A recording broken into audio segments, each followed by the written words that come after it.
Hey there, everyone. Welcome to A Craft Evolved. My name is Raymond Corrado Knudsen. This is my good friend and colleague, Jeff Gorsica.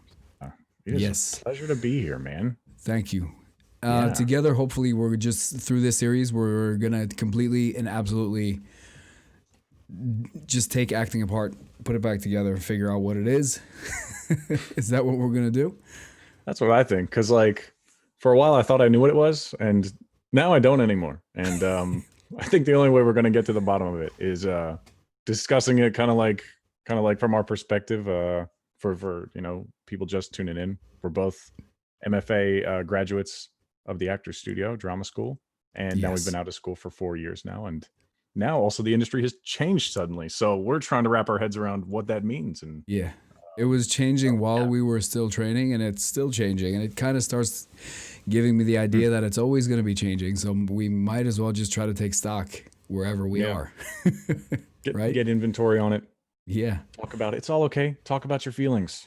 We're millennials. Exactly. This is what we do. It's exactly what we do. We sit around. We need to sit around and talk about our feelings a little bit, and being actors, perhaps even more so.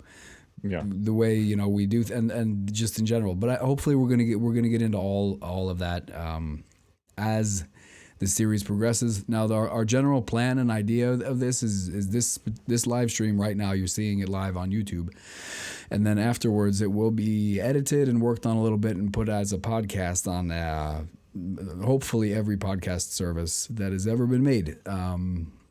So you'll be able to hear it later as well. If you need to hop in or out, or you feel like you're missing something, then you can come back later and watch it on the podcasting service of your choice, hopefully. So, stay tuned and we'll see how that pans out. There's also the live chat is active. It's not one of those super fancy Twitch streams where the chat pops up on the screen and stuff. It does on your phone if you chat on your phone, but we'll be able to see it. Jeff and I are both watching it, so if you have any questions or you want to say anything, just pop by, say hi, and we'll try to stay on top of it. This is literally an embodiment of a dream Jeff and I have had for a very long time. 2 floating talking heads, which we will be doing a lot of, but we will also try to keep up in chat if anybody shows up and has any questions. So fire away the worst thing, and let's this be a metaphor for the industry, right? The worst thing that can happen is you don't hear anything. Yeah, and that's it. That's where we're at. All right. So what are we going to talk about today, man? What do we have on the block for today? So we were brainstorming how to start this first episode, and we have 4 points that I thought we can hit on today that we were talking about. So I'll just like read them out so listeners can hear what to expect. Beautiful. I think the first one we were going to talk about is the future of acting, movies, and theater post COVID-19. What does that mean? What does that look like? What have we already been experiencing? Then to like also talk about what it even means to be an actor. Our next point we wanted to touch on was, what does it mean to even make it? What is success in this industry? Another point for this introductory episode that I thought would be awesome is to talk about grad school. I know when I was searching, Ray, I don't know if you were the same way, but like, I didn't know really what equity was, the acting union. I didn't know what it meant. I didn't know how you got in it. I knew that there was Juilliard and I knew that there was Yale, but I didn't really know much about other schools. So I did my own research, but I didn't have anyone just like talk to me about what can I expect from the program? What is the thesis process like? What is a movement class like? Could we just like talk a little bit about, all of that and what our experience was with grad school? And also what you become, what the different titles mean, and maybe what you can get internationally. Because let's just slide this in before we go to the last talking point there. Jeff and I are on 2 different continents. Believe it or not, Jeff and I are, well, you can't not believe it because you can see we're 2 heads in 2 different spaces. So, I mean, we're obviously in 2 different places already. We're on 2 different continents. Jeff is currently in the United States of America on the East Coast in... I'm currently in Philadelphia area. Kennett Square, Pennsylvania is the name of the town. I moved here because of quarantine, though. So normally I'm a New York guy, Yes. So, but that's where I'm at. And that's where Jeff and I train together. And that's where Jeff usually works. I'm up in the icy cold north of Western Norway. So we're in very different places right now in physical space. But we are often in the same space when we talk. So that's going to be part of it as well. And 2 different markets. Oh, yes, for sure. If you don't mind me saying. Yeah, it's like two very different markets. And I think there's some perspective in that too. Because, we always think, and this actually brings into the last point that I wanted to talk about today, but it's like you always think New York, LA, that's it. That's where you want to be an actor. Yeah. And I think we can talk about that. Like, is that the case? Is that the case in this, modern post-COVID society? And also, sure. I want to pick your brain on this. What is acting like? Oh, so many. I want to know it all. And we're going to get there. That's actually the last talking point is going to be really interesting because I have a bone to pick with that. So it's going to be, stay tuned because that's going to be a fun one to talk about for sure. Yeah. Let's just dive right in, man. The future of acting after the global pandemic. Now, what was strange was before the pandemic even broke loose. I think we were all, Jeff and I, we did a little bit of work together last summer, and we're planning and we're making things happen. And I think at least that sense of we're going to do something one day, and then we kind of constantly and consistently work toward that goal. The pandemic showed up, and a lot of it just stopped. And even things, this is something that I hope people can relate to in some way, even if you're not an actor just watching this and stopping by and watching it, that things just stopped for us. Even things that we were like, okay, let's do that one day. Let's do this in the fall or next year or in the summer. But like, everything just literally stopped. Oh yeah, man. Dude, and I actually I hadn't been able to articulate that until you said it. Even plans you had made now have to be rewritten. Like, not even just like, okay, I'm gonna, or sorry, not like a job has stopped, but like me and you were hoping to get a movie together this coming summer. That was the plan, but that like has to be rethought about and how do we do that now? Things that were, it's fun because, well, it's not fun. It's funny is what I'm trying to say. It's funny that how, when society stopped, at least the way it was here, the work stopped for a lot of my colleagues, myself included, and we were on lockdown. We couldn't create. So a lot of people went to online to the Zoom readings and did all these Zoom things. And there's a couple of those. It's funny because now like the production of those happened during COVID, I guess, the big lockdown. And now a lot of those things are coming out. So we're going to see how traumatized we truly were when we finally see the premiere of all of our online Zoom movies and readings and shorts. But I think not being able to create and just not even having the outlook, like you can get the lonely actor blues, what I call it, is like you sit around and we've talked about this extensively, Jeff and I. You get where you're like, am I ever going to work again? Am I ever going to be, am I even, like I haven't acted in so long. Am I even an actor anymore? You know what I mean? Am I this other thing now? But when everything closed, I think there was this feeling of, what do we do now? You know, like what? It's not like we can't work now because all our old maybe excuses, and I use that with all the love in the world, don't exist anymore. You know what I mean? It's like, oh, we could do it next summer, but all of a sudden it's like, wait, we can't maybe do it next summer. We can't do it this summer.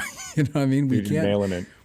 We can't put that application in. We just have to not do it anymore, you know, for however long that may be.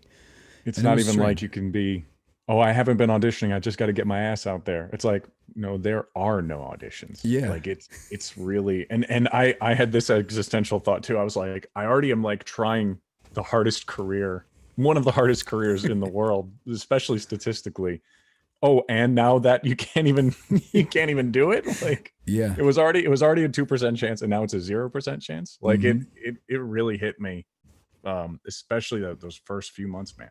We went to a real weird place. I think we did, and then people overcame though, Jeff, didn't they? People just went ahead and persevered and created stuff. Anyways, do you want to talk a little bit about any of the things? You have any war stories from the Zoom era of acting that just happened this spring that dude, I mean, well, so I know we've just talked the negative, but I actually want to throw out one of the positive things. And I think this is something that I think all theaters will consider as time goes on too, but like doing things like the Zoom readings, and also now making sure that I saw this with the National Theater, they're putting up their plays of Shakespeare up for free, and it's up for like a week, and then they take it down. And like there's now an online presence to theater that never was really there, or like maybe some cool trendy theaters would do it. Now it's like, the theaters have to have an online presence, and I only see that as a good thing. Actually, I actually only see Zoom readings as an extension, as an addition to what a normal reading would be, hopefully, that we can get back to one day. Yes, as an extension and not a replacement. I like that idea. I really like it. Yeah. And you know, another one of our classmates, Julia, actually put together a writers group where like her and her fellow playwrights will bring pages every 2 weeks. And she's invited me to be an actor on this, but like, you know, the actors are kind of, you know, they come when they can, but the writers are always there. And now every 2 weeks, there's this writers group where they just share material. The actors will read it over Zoom and everyone will talk about it. That's amazing. Would that have even happened if COVID wasn't around? There's these little sprinklings of like it was always there. The opportunity for it was always there, but no one had the reason to like start it. But once you have nothing, it's like, well, wait, let's use this medium to our advantage. For sure. And that's a really interesting point you bring up there, because it changes, it 180s the thing we were saying earlier about how we had these, okay, I have these excuses as to why I'm not doing this, and then COVID shows up and I really can't do it. And now that is actually the other way around a little bit, isn't it? Where you know, theater might have been one thing, and even acting in general, but theater specifically, because, you know, with the readings, where now the necessity of having to do that online makes an opportunity for you. So instead of saying, you know, let's get together one day and read my play, and then anybody watching this who's in the business, you know what I'm talking about. Let's get together one day and read my play. And one, you never do you? You know what I mean? Many amazing plays and movies are in trash cans because people were going to get together someday and read a play. And now it's just like, hey, let's just meet up on Zoom if everybody's free and let's do it. You know what I mean? There's the flip side of the coin, obviously, is this Zoom fatigue everybody talks about. How, because I remember myself being on a play reading with a local playwright here who's hopefully actually we're going to get him on board on one of our episodes. who got together a digital play reading with people just from all over the place. There were Norwegian actors, there were British actors, there were American actors, and we got together and we read all kinds of different plays. It was, for us, it was nice to get together and do it, and we would have never done it otherwise. And I think even the people who were in it with me would agree that every once in a while there was a night where you'd be like, I've been on Zoom all day. I just don't want to. And it's so strange to think that when we could audition, it was more like, okay, I'm choosing to not take this opportunity now. I know what it costs. You know what I mean? And yet Zoom, now we have that same mechanism going in our Zoom lives where it's like, but I just want to read this play. I want to be with the group now, but I'm so tired from Zoom that I don't know. But there was and I don't know how it was with your readings and how it is with your readings with the groups, but I was lucky to be in a group where there was, kind of enough people, enough momentum, enough where it's like, okay, we have enough people for tonight. Sometimes people would just show up in the group and sit and watch the reading. You know what I mean? We just sit there and watch each other read. So usually people would step up and be like, yeah, we can, I can hop in if you can't do it. And it became a bit of a community for a while. And that was nice. So weekly you had this thing to hold on to, Yeah. I think that kind of inevitably happens when it's easier to join in the conversation. And I do think that these Zoom readings do that.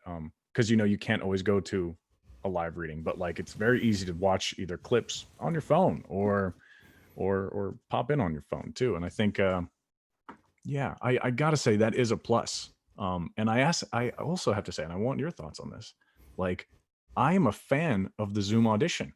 Like I think and the Zoom callback and the self-tape.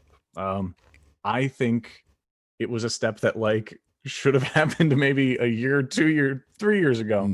And I think it not only saves time and money for everyone, but I think you also, I know personally, this is now my mindset with self-tapes, I have infinite tries to get a good take, and I can then send them something I'm really proud of. So I'm like a big fan of things going digital for that. But what are your thoughts on that? I want to know what you think. First of all, I'm writing down what you're saying right now for our self-tape episode. All right, for our actual self-tape episode, because I would like to talk about specifically the pros. I'm going to write this down, and everybody can even hear me do it. That's why I'm doing it. The pros and cons of self-taping.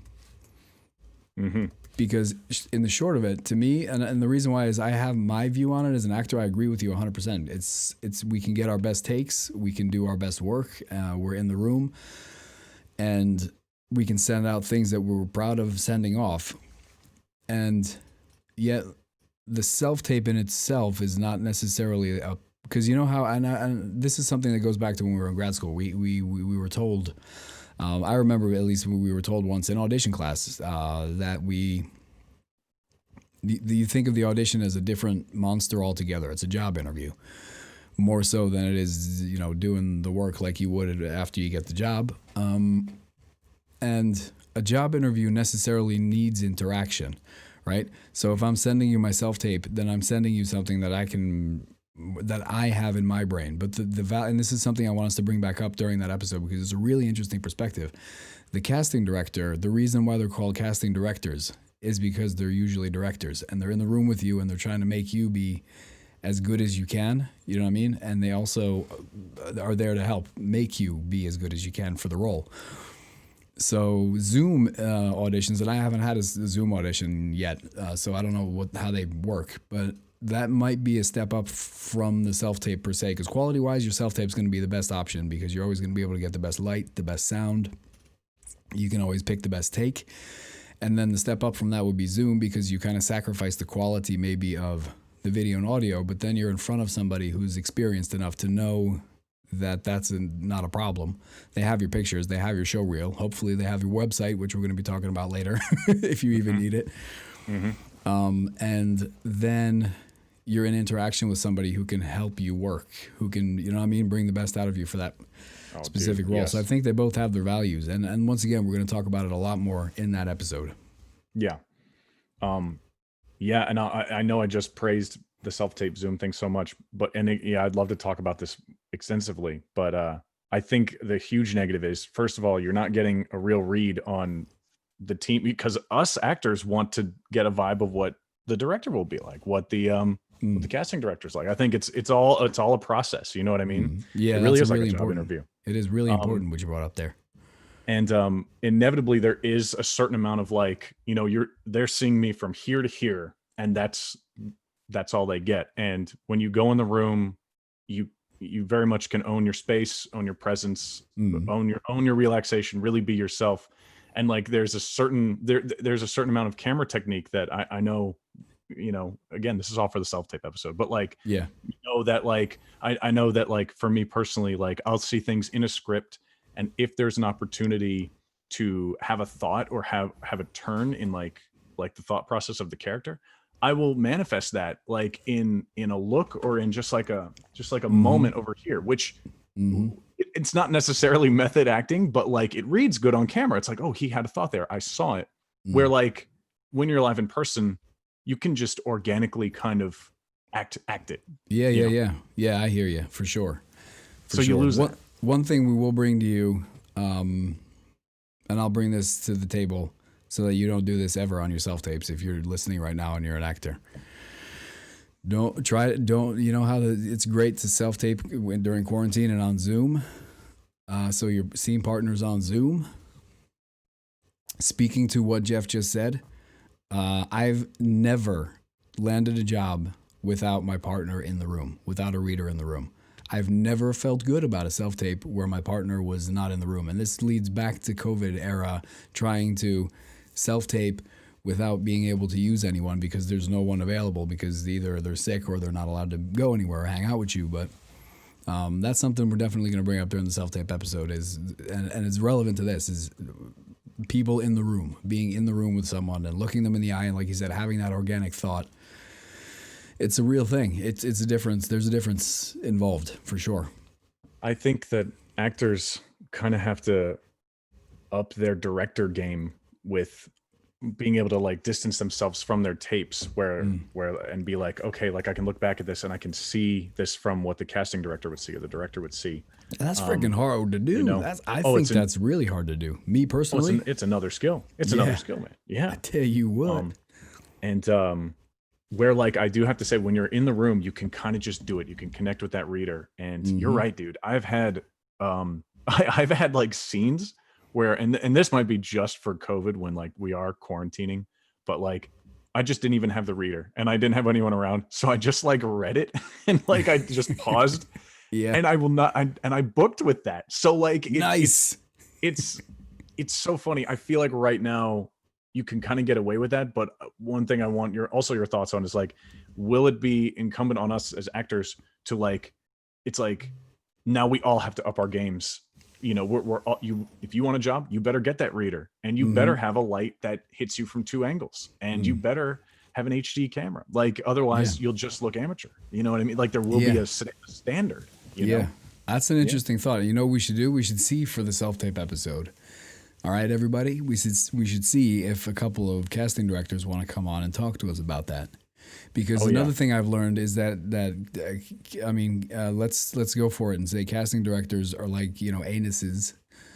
All right, and everyone, what is it? Everyone has an opinion on it. No, I just completely. Everyone has one, but no one wants to look at one. I just.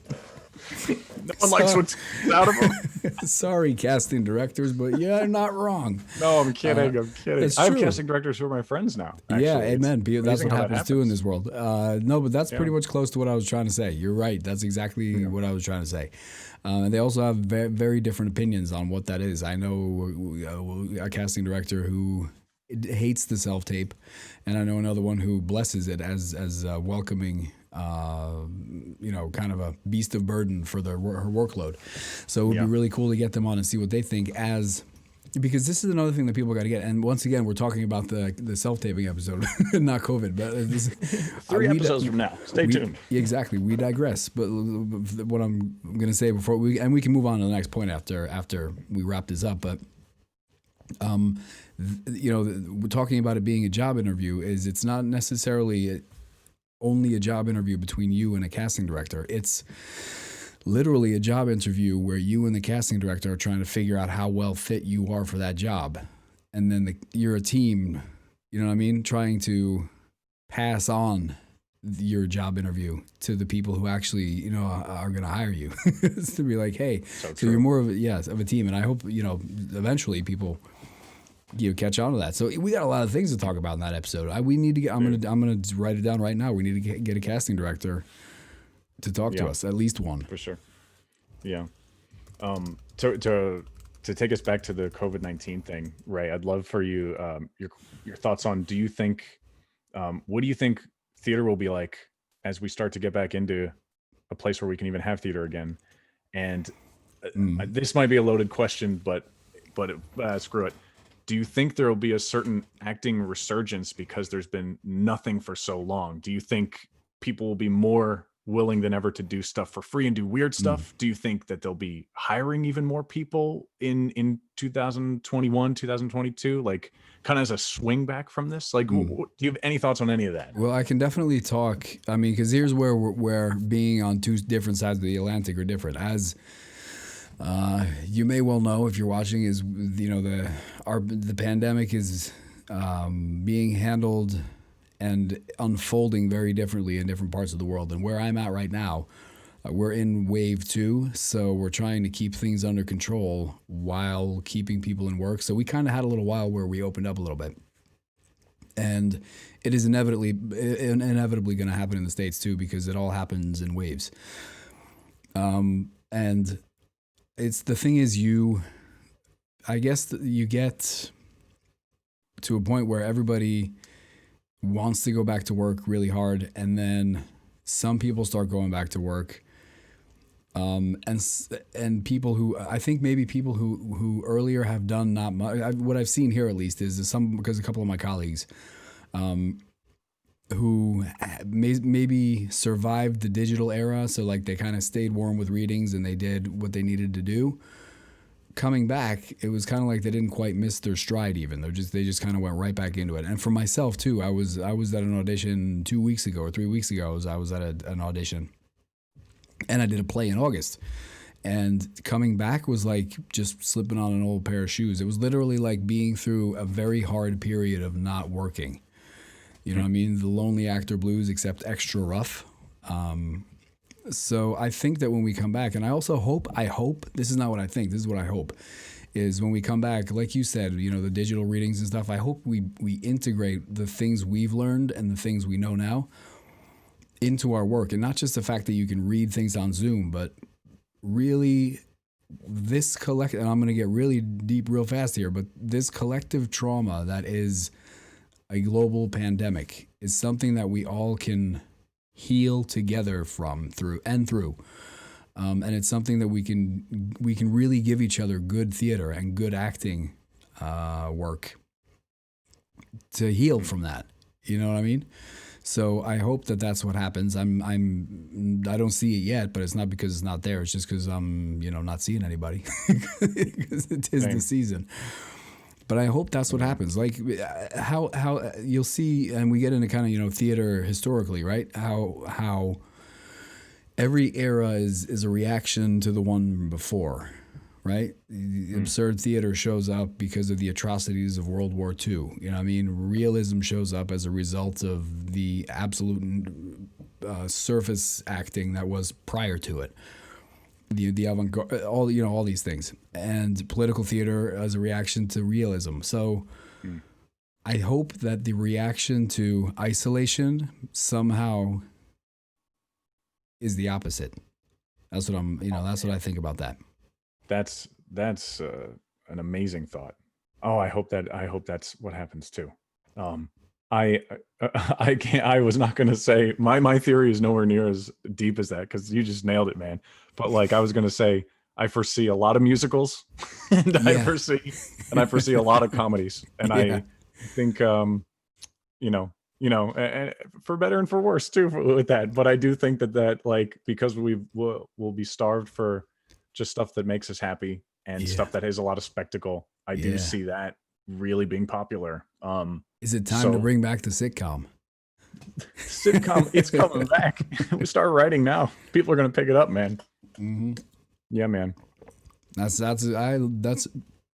definitely a good point too. Just and as a reaction, like you're saying, it feeds into the same thought. It's a reaction to what's going on. Yeah. Yeah. So let's talk about making it. Speaking of writing comedy and getting it picked up by Netflix. Mm-hmm. This is a question Jeff and I have chatted about a lot. And I think we will for as long as we live. We'll be old talking about this. But what is this making it thing? All right. What is success as an actor? I remember you talking about, and you could probably elaborate on it, Jeff, but talking about leaving school and being like, wait, this one's been on Broadway. So-and-so has done this and done that. Where am I in this? Right. You want to talk a little bit about that? Oh, man. Yeah, for sure. So just to speak to that, like as I've left, after I've left school and like the training's done and I'm like, okay, I've got some tools under my belt. I feel really confident in this. Then I would start to meet actors that are at this different level that I could only dream to ever be at. And not at like this Tom Cruise level, not at like a superstar level, but just like my friends that I'm working with at a bartending job or catering have been on Broadway multiple times. And even they're like struggling in their own way is what I would notice. So it's like, what is making it? Because Broadway isn't just a big checklist next to the making it tab, it is a whole journey, man. Because, when I had my long-term goal, especially when I decided to go to graduate school was like, I just want to be able to make my living doing what I love. And that can be acting or teaching the craft, because those are both things that I'm very passionate about. So in that sense, is making it just being able to do that? Am I already making it by landing, I had a shoe commercial this summer for anyone who didn't. It's hilarious. Watch it if you can. It turned out freaking fantastic. And so I don't know, man. Making it's I've almost come around to the thought that as long as you're pursuing it and you are happy, you are making it. Like as long as those two things are happening, you are making it. As soon as you're unhappy, that's when maybe you need to do some self-reflection and maybe decide if you should stop pursuing this insane industry, not even as like a walk of shame thing, but it's just like if you are happy doing it and you are still doing it, you are making it. What do you, is that too hippie? I don't know. No, man, that to me personally, that just punched me right in the feels, man. You know what I mean? That just punched me right in the feels, because that's to me is also what it is. I mean, and it's a really profound and refreshing way to be, because I think often we forget about it. Because let's say, and I know that all art probably has the same, the same issues in their own way, like making it. But I see people who paint pictures. You have, artists, visual artists. And what is it to them? Like, is it painting 1,000 paintings and selling them, or is it being in that specific gallery? So, and their journey, brush stroke by brush stroke, is kind of that's the journey, which is the level of success. Like you'll see a painting get better and better and better, a painter get better and better and better as they progress through their career. And it is the same way for us. You know what I mean? Like that one movie or that one show or that one, whatever it is not going to be the one thing. And one thing we were really fortunate about in the program we were in when we were in grad school, which we're going to speak of down here in a minute, was that we got to talk to these people who are in those things that I think a lot of us previously would define as making it. They made it. And yet they talk about this work the same way we did. I think it was Matthew McConaughey who literally sat up on stage on Inside the Actor Studio and said, I'm doing the same job you're doing in scene work. I just get paid a lot more to do it. Yep. I'm bleeding on the floor and doing my work, you know what I mean? And that's the difference. So, and I think to me that was really profound, and that's where a lot of it changed. And making it might be that. It might be making it happen.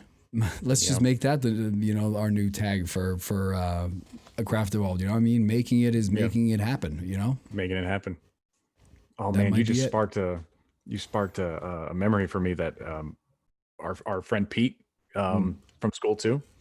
I was catching up with him, and random stroke of luck, he was asked by his friend to be a reader for Kelsey Grammer to like help him learn his lines. I think this was last year. So we worked with Kelsey Grammer for like a few months.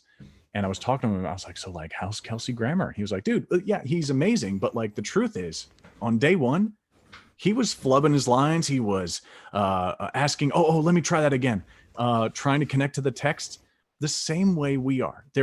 He said there was no difference between this man who is accomplished and super talented and has done a body of work that like any of us could only dream to have. And yet on day one, coming in with that script, it was just like me and you learning some lines. And you just totally nailed it, where it's like these actors that have more success than us, like, not that they're not talented, but they are people. And like, they are gonna, if you just hand them a script, they're not going to be as good as if they've done it 1,000 times on their own and then brought it back to you. You know what I mean? So there is this, I don't know. I think we can take some pressure off of ourselves on what is this level we want to get to? Where are we now?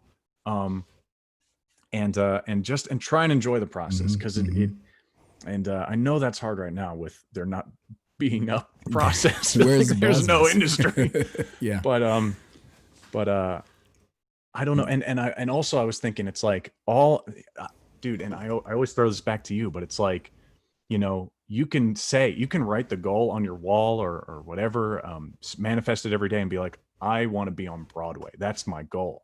But the thing is that may never happen, not based on talent, not based on anything, but simply because there's an element of luck and an element of the right project with the right person. You know what I mean? So like, if your goal and saying making it is Broadway, I think you're thinking about it wrong. And your goal should be like, can I get one union show this year? Can I get 4 union shows this year? Can you make it a little bit more like, not as like such a specific thing in an industry that is already incredibly luck based and incredibly like the stars collided and you were at the right audition and all of that kind of happened. You know? Amen. And that's the thing that I want to add on to what you said there is I've never really adhered to have that, you know, manifesting your goals concept. I know a lot of actors and friends of ours also do that, where they kind of, you know, write something down and manifest it. And to me, and this might be me understanding it wrong, but to me, it's always been so exclusive. Okay. In the way that it is, if I shoot for that, well, let's say Broadway's a good example. If I want to be on Broadway, I'm going to take all the steps needed, yes, to get there. And I may or may not in some capacity, but I'm going to miss all the other really cool things that, like, let's say when I go to New York, I mean, back in the day, you remember 1,000 years ago when I could still go to New York and work before the pandemic hit, I would literally land and have no job. That was my favorite thing to do. I'd land in the city and be like, I have a couple ideas, some readings, I have some meetings with some friends, but I had no idea what I was going to do. And at the end of that period, because I had my work period, I would go there and work. I had so many amazing experiences and I did so much cool work, and some of it got broadcast. Some of it never became anything. I swept floors at a theater, you know what I mean? Just for money.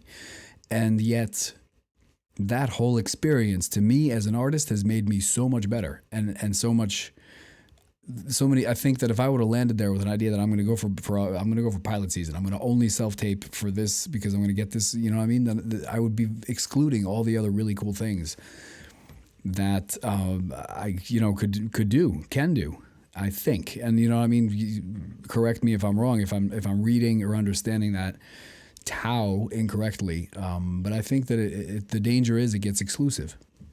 Yeah. In my experience, you have to have an openness to this industry. If you are in it to be in a movie, be in a Marvel movie, like that is a great dream, but like, just like you just said, you would miss out on great opportunities that may come your way. So do your Malcolm in the Middle before you land Breaking Bad, you know? Oh yes, that's a perfect example. Yeah, and Bryan Cranston talked about how he would take every job. Yeah, that's true. And a lot of actors have talked about that too. And what we're talking about here is we had yeah. Bryan Cranston was with us on Inside the Actors Studio one night, and that's the root of what we're talking about. But yeah. So yeah, man. No, and there's been weird jobs that I've taken that, you know, oh man, I don't even call it weird. I'll just say they came out of the blue. They weren't necessarily the goal, but I took them anyway, and then met new people, and new experiences came from that too. Yeah. That has absolutely happened. And maybe it was, and the one I'm thinking of specifically was a reading.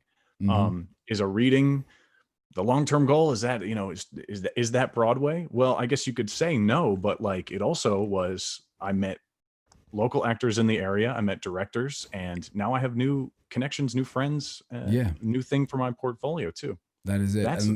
I think that's making it in a way, you know, like, and a lot of it, that's it. And a lot of it is about meeting people and the people that you do meet. And I guess sometimes it's presented as this slightly exhibitionistic thing where, you know, you got to go to the right party. You got to meet the right people. You have to have the right manager, the right agent, the right casting director. You have to meet the right person. It's really, to me, it's just meeting cool people. You know, and I would like that to be our segue actually into, should I go to grad school, the good, the bad, the dead? Because if it's one thing you do when you go to grad school is you meet a lot of people and you end up sticking with them. Dude, that segue was so good. I'm blown away. That was the perfect segue. That was great.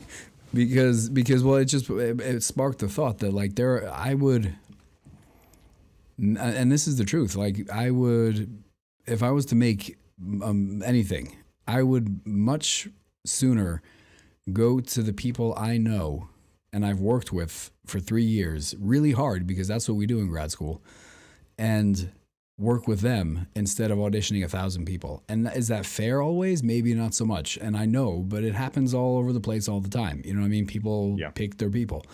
But there's a good thing to be said about it. And when coming to grad school, because the system in America is different from here in Norway specifically. So if you're watching from Norway, this is an interesting thing for you. But going from primary education into higher education, getting your bachelor's degree in Norway per se, you have to study acting at a bachelor's degree level to take the only master's degree level acting program that is here. So the only graduate program that is here per se in acting.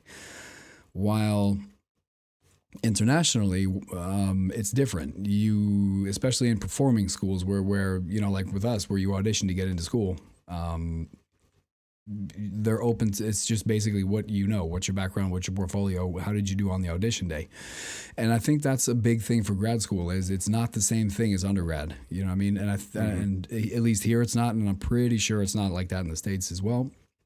But you're literally at a higher level. You're getting a master's degree. So in that sense, I say, yeah, that's the good, you know? Dude, I mean, it is, you will be, you know, in undergrad, especially in the States, I think, you're still kind of finding your way many times. You start undergrad, and many times you don't even know what your major is. You know what I mean? That's not even a bad thing. Mm-hmm. Like it should be a time where you try a few classes. You know that you've liked finance. Like, let me take 2 classes in that. Oh, I like marketing too. And you figure out what you like. But at the graduate level, you're going in with a very specific goal. I know what I want to study. I know what my professional goals are. That's why I'm getting education at this level. So like, I know for me personally that like, I actually didn't study acting in undergrad. I was a broadcasting major and advertising minor. And I loved it. But when I realized I wanted to go back to school, I didn't want to like try my hand at something. I wanted to study what I was going to make my career. And, you know, I had a big chunk between undergrad and graduate school, and I did community theater. I got an agent in Philly, and I kind of knew, not even kind of, I knew what I wanted my career to be. And I also had a passion for teaching. So I knew that getting a master's of fine arts, you know, allows for that. So that's where the pieces sunk up for me. But I have heard of many folks, to throw this back to you and get your thoughts on it, who go straight from their undergrad straight to graduate school, and just, it's like, boom, it's just almost like the next step. And I personally, I just feel like that might be a little brash. Like, you know, like you haven't even tried the world post undergrad, you know what I mean? And grad school is expensive, and not only expensive, you know, it's because I know in Norway, like, you know, you guys amazingly have free schooling, you know what I mean? That's Usually, freaking yeah. incredible. Usually. Yeah. But it's also, you're also giving in our case, 3 years of your life, which I didn't really appreciate until I was out. I was like, oh my God, when I was 26, 27, or 27, 28, 29, these prime years of my life, Yeah. I'm in school and I'm not out there living my life, acting professionally. Like I'm taking this 3-year chunk to do this. So it's a huge investment on so many levels. And I think you really got to take it seriously, you know? So yeah, I want your thoughts on that. I really like that idea because, like yourself, I also had I had 3 years out of undergrad before I looked at grad school. And part of it was because to me it was excluded for the first period after my bachelor's degree. I mean, it's funny because I teach students now undergrad at the same college where I got my undergrad degree, and it was very different then than it is now, first of all. But one thing that is the same is it still does not give you, I'm not going to say it doesn't give you actor training, because we do obviously train actors, but it's not an acting school, right? So you don't get a BA in acting or a BFA in acting. It's a drama and theater program. And I noticed that leaving there, I was like, what can I do with this? In this world, you know, so I tried, you know, freelancing, just like yourself, freelance acting, and doing a ton of different things, thinking, what could I really do here? I taught a lot of classes. I produced, you know, musicals. Got into musical theater with some colleagues, and I just tried out a ton of different things for 3 years. And then I saw this MFA program and I went, this is what I need to do. This is what I'm missing. That's probably the most important thing for me, is this is what I'm missing. And specifically this. And I think that's another thing about grad school is you don't have to just get into Juilliard to get into Juilliard or NYU. You know, you look at them and you say, is this what I need? Because it's a two-way street, even though it feels like a one-way street where it's like, okay, I go there and then I have to, you know, give them my soul and then bow down to the great MFA gods of whatever program it may be. Stanislavski gods. Exactly. The reality is, especially in grad school, it's a contract. You know what I mean? You go there to learn as much as you possibly can in the 3 years that you devote to that. And then you get back out on the other end, whatever you get back out on the other end. But at least your choice was that, oh, I need this. You know what I mean? And I think that's the more important thing. It's not that I need it because, you know, somebody told me that I need to go to grad school. I don't need it because it'll forward me in the industry, because as you said, you give 3 years of your life to a program, or 2 years or 3 years, or however long the MA or MFA is. It's for you. It's probably the most important thing to say. And it is your time. Mm-hmm. It is your time. Yeah. And the thing too, and I only want to bring this up just because, like, you know, we're hoping that, you know, there'll be maybe prospective students who are looking at graduate programs. They don't know what program could be for them. They don't even know what to look for. And like, I just wanted to put this perspective out there. And again, get your thoughts on it. But, like, you know, our program wasn't affiliated with an equity theater, which means that all our work was done like during the school year, boom, and that's it. Then your summer's off. Then you come back, boom, you do your work, summer's off. And there are other programs out there that have things like a summer stock for their students, and it will be a professional show. They'll have professional credits and even get points into the acting union. Like, what do you think about, I'll say, the importance of stuff like that versus, like, maybe the program that fits you the best? Like, I guess my question is, like, do you go with like the program that really is like driving your heart, or the one that you're like, okay, so, like, you know, Actor Studio is in New York and has this wonderful reputation, but maybe you could have found a program in, I'll just say, like, Montana, and but it was affiliated with an equity theater, and maybe it costs less or something. Do you have any thoughts on that? Like when you're looking at school? For sure, and one should. I think one should. One should, because people go to school so that they can get better jobs. I mean, I think that's like the bottom line for all for all school. People go to school so they can get a better job. The funny thing about acting is a better job per se often is tied to unions. Myself being the leader of a local guild here in Norway in Norwegian equity, and the way you talk about some schools are connected to equity, some are not, but your conditions, right, that you work under as an actor, it's not going to necessarily give you, a job in Hollywood or a job on Broadway, but it will give you a basic. Equity or non-equity is kind of like the difference between the good jobs and the great jobs. You know what I mean? And it's not like the big roles. It's just the fact that you're safe. You know what I mean? You get the money you're supposed to get on time when you're supposed to get your money. You get your breaks when you're supposed to get your breaks. So going to something connected to equity might in some cases be better than going to somewhere where you want to train hard. You know what I mean? And I'm not saying you don't train hard in those theaters. You do as well. I mean, there are acting teachers all over the world who love the craft just like we do. And I hope they end up watching this, and nodding with us on the fact that we all teach as hard as we act. You know what I mean? Somebody asked me one day a silly question. They said, "Oh, so you're an actor," and this is a fellow actor, an older gentleman who's been in the game, the local game here, a long time. He says, "You're an actor?" I says, "Yes, I'm an actor. I just haven't worked here yet. You haven't seen me." And he goes, "And you also teach?" I said, "Yes."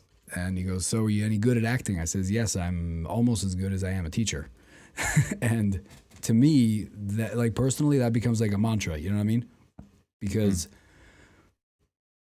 getting good at something, and for me and for you too, like talking about the MFA and teaching, getting good at something, for me, it made perfect sense to get the MFA because I didn't need to worry about equity because I come back to Norway and I'm equity, right? Because I have a professional degree in acting. Also, to me, teaching the craft, being able to have that MFA, to be able to teach the craft on a high level was as important as being able to get the equity work, right? Yeah. But I think you should make that choice. If it's not for you necessarily to teach and you don't feel like it's not something you are good at or want to do or anything like that. Even some people fall into teaching and find out that they're very good at it, by the way. But if it's something that's not on your radar, then maybe go look at some equity options, because that's probably a safer option. You know what I mean? I would say it's a safer option.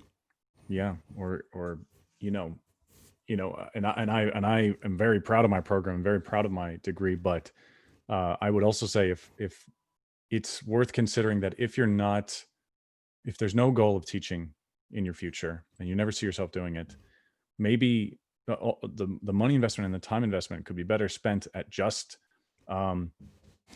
getting classes at a local theater or something, or like just building your connections organically there. Maybe there's also acting certificates that are very reputable, but don't cost as much. It's not just MFA or bust. Like you nailed it. It's like, you know what it is for you. It's the piece you need. And if it syncs up with your long-term goals, because it's a huge investment, man. Like, especially with a few years of reflection on it, huge investment. And it's a lot of money. Yeah. Especially in the United States. It's a lot of money in the States. I mean, I remember, and this is for any Norwegian student, bachelor's level student looking for their MFA. There are some amazing schools in America. There are amazing schools there. There are also amazing schools in Europe, obviously. But once again, what's right for you, right?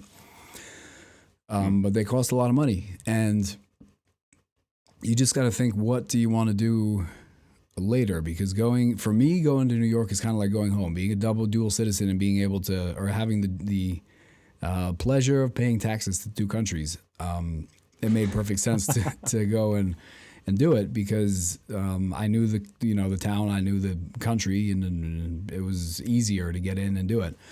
And my student loan is far more forgiving than it would have been if I would have gotten it through Bank in America. So it's, it worked out okay. But it is definitely an investment. It's a big thing. And see, to me, it's like follow your instincts. I mean, it's never nothing you learn at a school, and despite what you may hear, but nothing you learn in school is ever wasted. All right. Yeah. Your knowledge is latent. You have experiences. You are given ideas that don't really mature for a very long time. You contribute to your group or whatever, and it's different. Going to school in general is good for you. You know what I mean? I'm going to say that most people, it's good for most people. There are also people who are like, well, I can learn, practically and on, taking the classes and all these things. But the reality is, if you find there are so many different programs, and you know this, even in lower Manhattan, where we literally went to school, how many MA or MFA programs in acting were there? There were like 3 or 4. Easily 3. You know easily what I mean? 3. Yeah. Yeah. So there's something for you do the work and you try to find something that this is what I want to do. This is what's going to fit for me, and give it a shot. But I also believe that by the time, especially in the States where undergrad is 4 years. In Norway, they go to primary school for 13 years and there's a 3-year graduate or undergrad degree.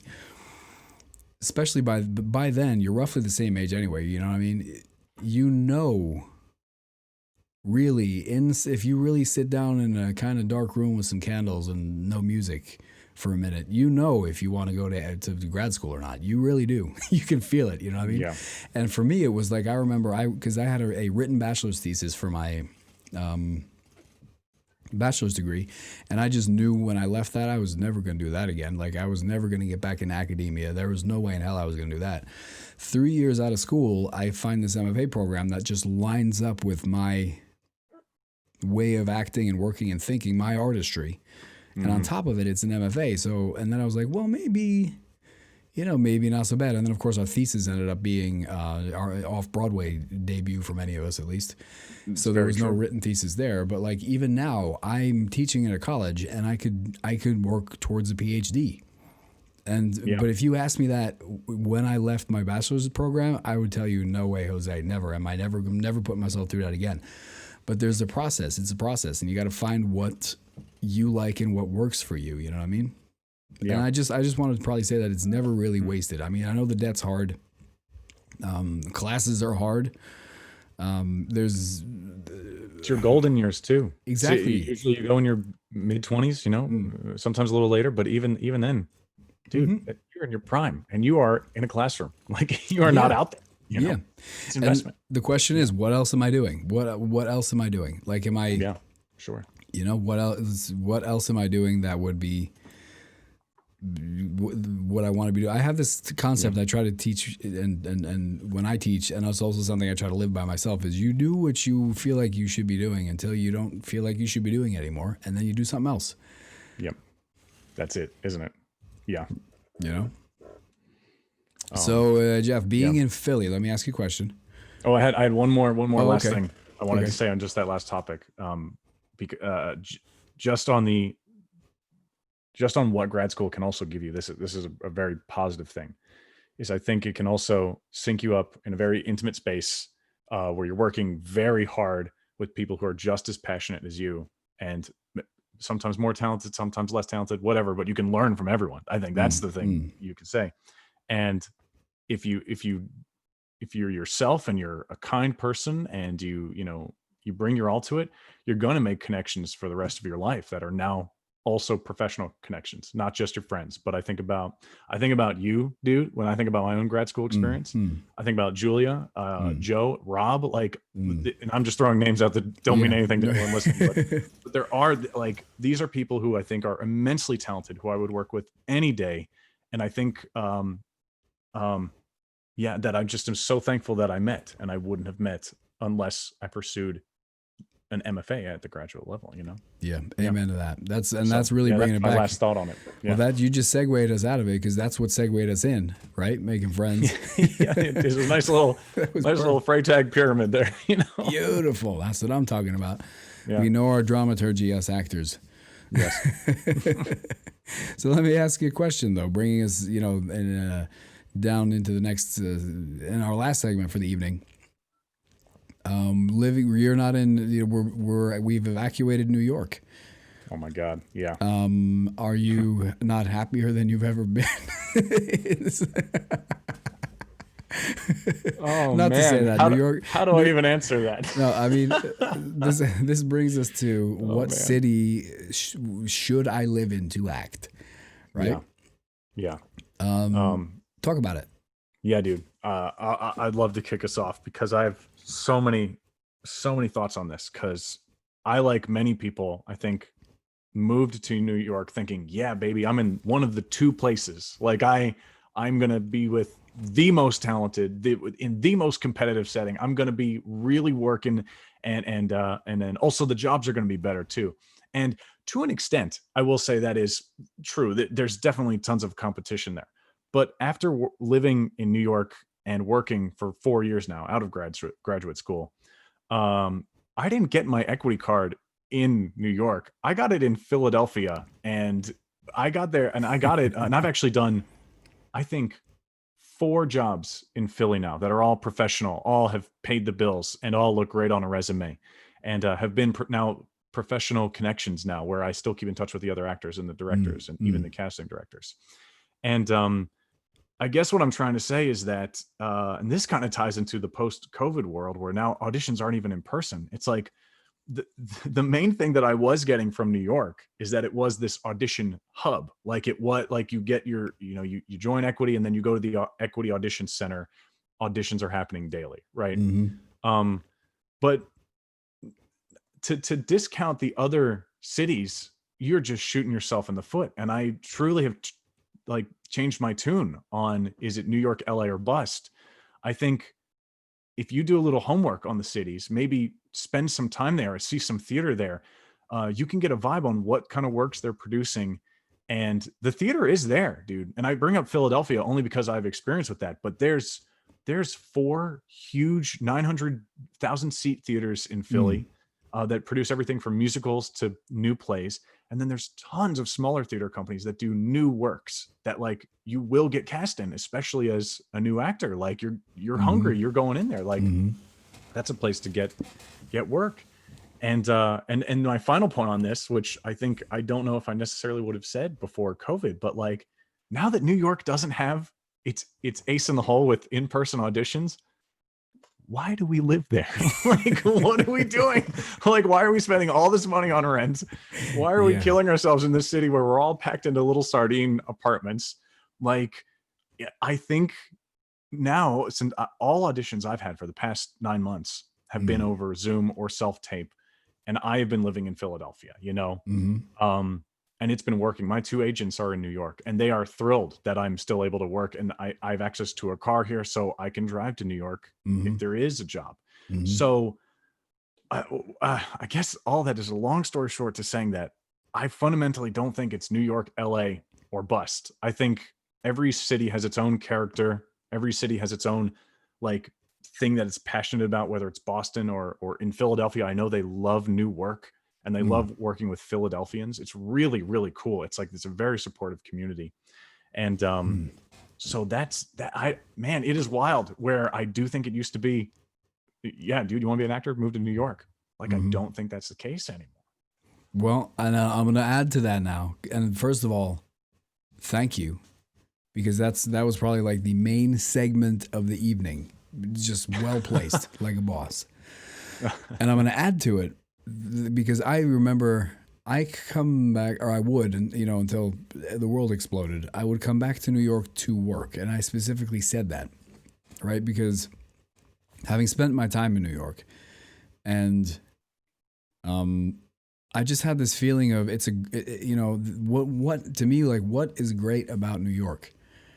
You guys and the city. I mean, not the city, the people in the city. Right. That make things happen. Yes. You know what I mean? That's what to me was great. And I realized, because, and this is probably something that goes back to growing up here and being in New Jersey and in the States and visiting in the summers or over vacations, is I get this perspective. When I leave, I really have to think about what I miss, because every time leaving the States feels like I'm leaving home. Every time I leave here to go to the States, I feel like I'm leaving home. It's really weird, and it's always been really weird, but it's really made me have to reflect on what it is about that space, that place, that city that I miss when I leave. And it's the people. It's the people that make things happen. It's not the buildings. It's not the subways. It's like you said, it's not living in tin cans and traveling around in tin cans. It's the people that make things happen. And I try to bring them and you here to work so we can breathe. You know what I mean? Because just so everybody can spread their wings and work and breathe a little bit. But also, when I go back with the mindset exactly what you're talking about is I can get in. You're like, I can get in the car, I can go to New York and work if I need it. Because it's a hub. It's where things happen. And I think that in itself is just as important as being a New Yorker or living in New York. You know what I mean? And I know that this is probably going to, get somebody sore. But New York, and everybody who lives there knows this, it's a city for work. People come there to work. You know what I mean? The 1% come there to play. That's fine. I'm great with that, because the rest of us cater to them. But and we've seen literally, because I'm a caterer. Exactly. We see it. All right. So we see that. But New York is this steel machine that's built for work, and it's really good at it. You know what I mean? Everything from the theater scene to film and TV production to Wall Street, like it or not, whatever you want. It's a place where you go. It's a machine you go to work. And yes, like you said, the competition is hard. The work is at a very high level. But if you have the people and you can make things happen, then that's what it's for. To me, I like using, let's say, I feel that New York is a tool. Does that make sense? Yeah. That I literally think that's true in that it is the hub, right? But that's all it is. Like, and pluses and minuses with that, Mm-hmm. So but then again, I also think that there are other hubs too. And I've heard that Austin, Texas has fantastic theater, Mm-hmm. and a fantastic film scene, Yeah. And you can make it happen, and that's bringing it out of New York into the rest of the world. I mean, they just shot literally where I live in a very small place, an extremely small place. That's in a valley by a fjord in Western Norway, in the middle of nowhere. They shot Mission Impossible 45 minutes from here. The sixth one? He was here. Tom Cruise and the whole crew were on a big ass ship this past summer shooting Mission Impossible. God, that movie was good. Your country did great. Well, that movie was awesome. Thank you. They did, and they did a Star Wars film as well up north. One of the what's the one where the come on, help me out. The snow planet with the walkers. Oh, that's got to be Hoth. That's got to be Empire Strikes Back. Yes, they shot Hoth. Oh, very up cool. North. Cool. So it happens, and this is in Norway. It's a tiny country, Alaskan style, in the middle of, on the border of the Atlantic Ocean. London is a flight away. Stockholm, Sweden. There's Oslo, obviously, where they produce film and TV here. So there's so much to do. I mean, you could live your whole life in not a big city and really do it. You know what I mean? But I do think that it's important to have gone there. And like you said, either go see the theater in New York or see the film scene in LA, or be a part of London and see what's there for a while. If not train there, just take it in and learn the stride. Because that's something that I do bring to all the work that I do, be it in New York or outside or anywhere else, is you bring that stride into it. You know what I mean? And it's like, in it, I'm not going to say in it to win it, because that's a really shitty example, but you just go all in to do the work. Because in New York, it's like, okay, I finally got a job after how many months not working, and I'm here and I'm doing it. So you bring it in there like your life is on the line. Yeah. And I think that's something that's important to do, to experience, even if it's a valuable experience to bring from the city and bring to your work other places. is what I'm gonna, what I think about that. So I don't know. Do we need to live in, like you said, like the advent of COVID, like we wrote in our talking point? Do we need to live in New York or LA anymore? Does one ever need to live in New York and LA 100%? You know what I mean? Be there for a while. I would say this is my thing. Be there when you need to be there, when you feel like you need to be there. Absorb, that machinery. And then take it with you to wherever you may be. Like you said, Austin, Texas. I mean, Georgia, where they did the whole Walking Dead things, right? And around Atlanta. Oh, yeah. There were probably so many people working there. You know what I mean? Like, things happen everywhere, even though it doesn't seem like things happen everywhere. Especially, and I will admit this, when you're in New York, it feels like New York is the only place in the world where things happen. and it feels that way. But yeah, I mean... Like you said, go somewhere else. There might be someplace closer to home, someplace cheaper. Speaking of grad school, to tie that in, but I mean, I wouldn't write off the big cities either, because I mean, that's where it happens, right? Yeah. Oh yeah. And this is kind of the intangible, but I know for me, my experience moving to New York, like, you kind of have to be your best self every day, or you won't make it. And that includes like if there's an opportunity for an extra shift at work, you take it. You got to be on time, or for whatever, or you'll miss the audition, like, and you have to audition a lot because the competition is so fierce, that if you're not going to every audition you possibly can, you're not going to get cast, or it's going to be a lot harder. Yeah. And I will say that, like, that kind of discipline and that kind of hustle, like, I personally found in New York, and yes, I think you can find that in any city, but I do think there is something about New York that forces you, kind of like shit or get off the pot. It's like, dude, get up, get your time in the gym in and go to the audition. But guess what? You're working that shift tonight, and there's an extra shift tomorrow. Take it, because rent is so expensive. Like, there's, there really is a hustle that is equally fun and engaging in its own right, that will also kind of make you a better actor too. Where I just think that I don't want to speak out of turn, because I'm not going to say like you move to Kansas, you won't hustle, but I'm just saying that I think just by the very nature of New York, you get a drive and a hustle that I don't think you get anywhere else. For sure. That's my personal take on it, Yeah, it's a machine. Yeah. But that's also why it's important to get out of there. And maybe, like, I love what you said, which is like, maybe you should just like plan a few years there, but then take what you learned there and then take it to another city or something. You know what I mean? Don't feel like it's New York or bust, but living there is important too. Yeah, for sure. I mean, it's definitely, and try to train there if you can, even to be New York or LA or anywhere where it happens, West End in London, Berlin, you know what I mean?